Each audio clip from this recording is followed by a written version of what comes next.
চালটা ভাজা হয়ে গেছে। এখন আমি পরিমাণ মতন পানি দিয়ে দিব।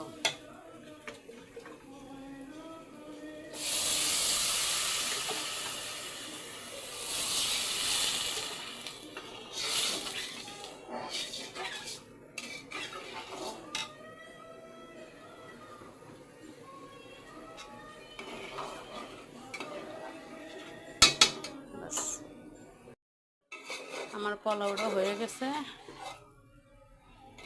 এখন আমি নামিয়ে নিব। আসসালামু আলাইকুম। যদি আপনাদের কারো ভালো লেগে থাকে আমার রান্নাগুলা, তাহলে শেয়ার করে দিবেন আর কমেন্টে জানিয়ে দিবেন যে আমার রান্নাগুলা কেমন হয়।